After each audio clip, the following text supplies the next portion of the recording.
We compete in NASA Student Launch, which is an 8-month design, manufacture, test competition. They usually say, oh, so it's just a club. It's just like something you kind of do whenever. I know when I joined the team last year, it's kind of what I thought it was, but then it quickly took over my whole life. And I think when you say that, people freak out, but once you actually join the team, you understand the scope of what needs to be done, and you understand why it's such a big deal and why we care so much about it. I think that NASA's requirements to do such heavy documentation and to do it the way that they do it sets student launch apart. You learn a lot more when you do the documentation because it makes you think about the systems in a different way than you wouldn't have considered. People usually don't really understand how many hours went into it and how many people have touched it. NASA puts a lot of effort into enforcing the same engineering guidelines and procedures that they use in the real world.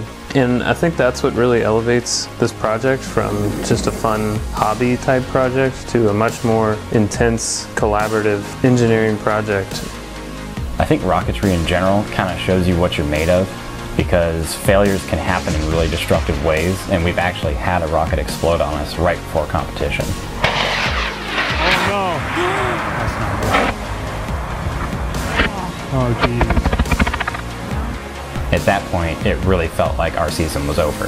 Failures are always something that you brace for, but I don't think any of us could have really guessed that that day would end with us struggling to identify rocket parts scattered around the launch field. But when you're invested in a project like that, you just refuse to give up.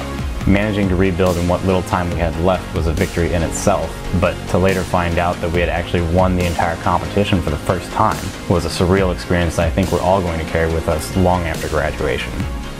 Launch day is you wake up at 4 or 5 a.m. in the morning. From then on, it's go time. You got to work making sure that your system is going to operate perfectly. Everyone's just kind of nervously standing next to each other wondering, should I have double-checked that? Should I have triple-checked it? You put the rocket on the pad and you have a jillion thoughts flying through your head. You're worrying about a million different things that have gone wrong over the last few test launches, and you're just hoping that you fixed all of them.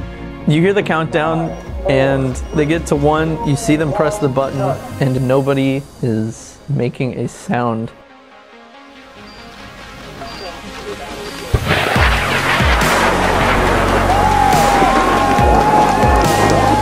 When that motor goes off, it kind of all blurs together as one system.